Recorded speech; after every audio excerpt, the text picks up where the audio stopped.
Hi guys, and welcome to Dynavision, Dynamic Depth of Field for Skyrim.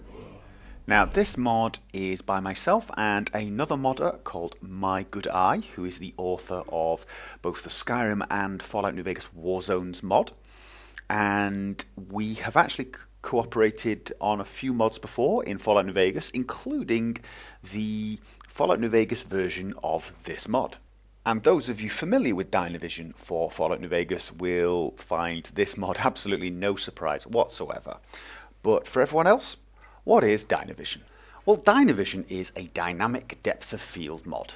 And what that actually means is, as you can see, when you look closely at the tree, the leaves come into focus, but the background goes out of focus. And when I look on the background, it comes back in focus, the leaves go out, etc. It just behaves as though you were looking through a movie camera. And the reason we do this is because it has a very cinematic effect.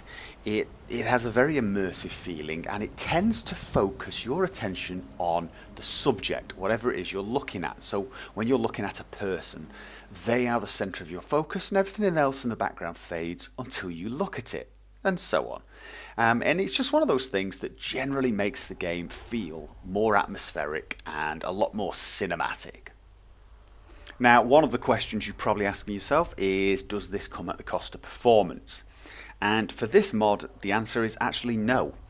We don't use any injectors, we don't use any post-processing. This is a standard mod, an ESP file and a BSA file, and it's very, very low footprint.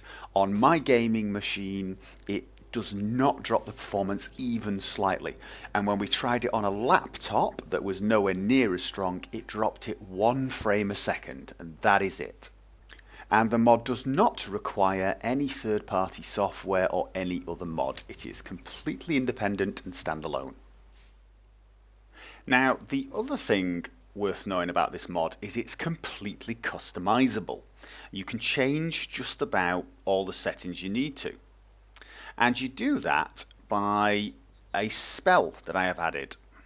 If you go along to the spells, to the powers, there is a Summon Dynavision Helper spell.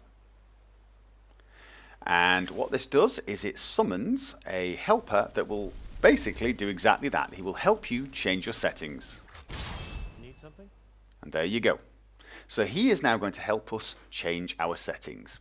The reason I've done it this way is because you get to see the changes in game. He's stood about 2 meters away from you, which gives you a slight depth of field in the background, as you can see. And so, for example, you can turn the effect off if you want it off. There you go. Or turn it back on. And there are other settings, obviously. If we do change Dynavision settings, and the effect can make the effect slightly stronger, for example. There you go, very slightly stronger. If he was closer, it would actually be considerably stronger. Oh, let me look at him again. There you go. And you can make it weaker if you wanted it to be a little more subtle, so it was just a very faint effect. You can change it to that, or even very, very subtle indeed. As you can see now, there's a tiny depth of field, little bit of atmosphere, but it's quite hard to see, and it's completely up to you. Completely up to you. Then there is the focusing speed. Now the focusing speed changes the speed at which it focuses, obviously. It doesn't make as much difference as you would think. The default here, balanced.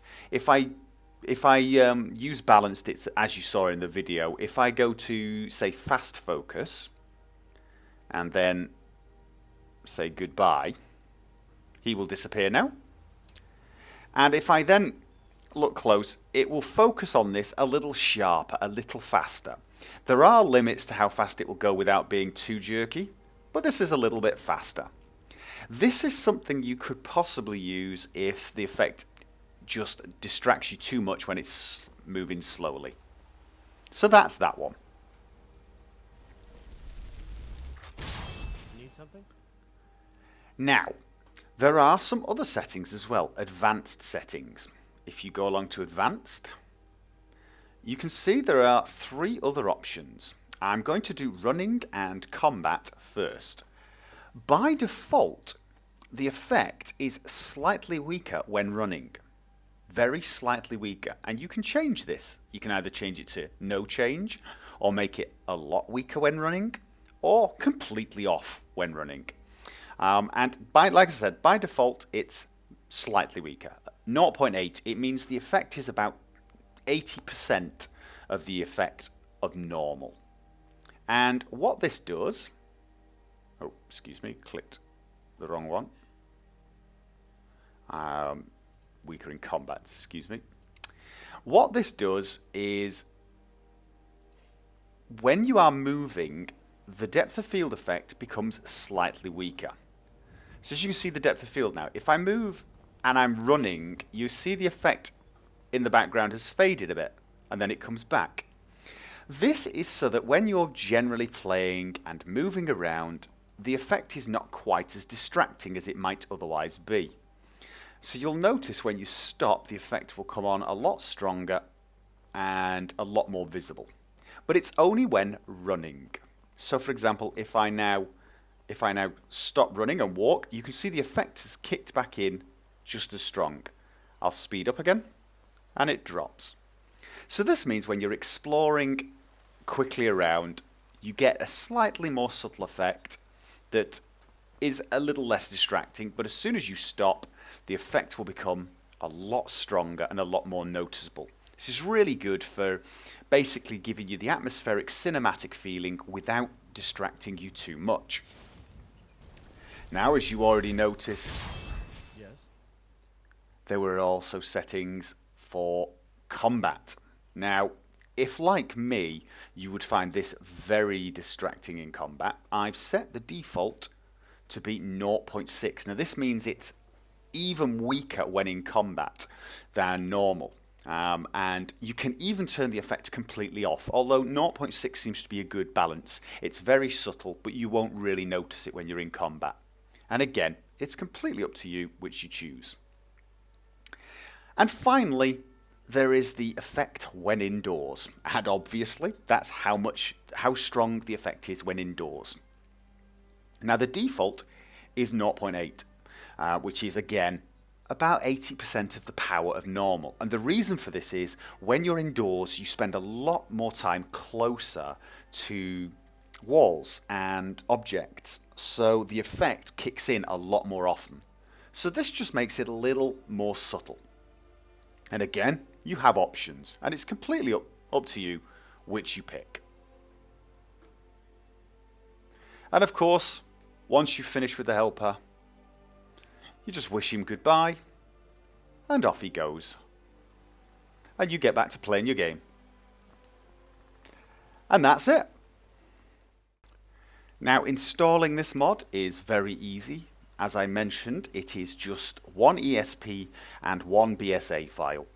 If you are using the Nexus Mod Manager, you just download with Manager and activate it. It will work without any problems.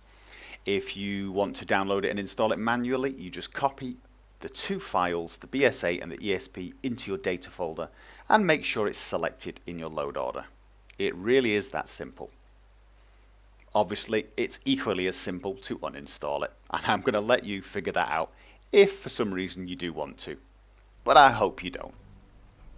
And that's it. I hope this video helped explain the mod, and if you do have any questions or feedback, be sure to post them on the mod page itself, and check back here regularly because we've got something else in the works that should be out fairly soon, and is if you like this type of mod, you are probably going to want to give that one a look too. Anyway, until then, have fun.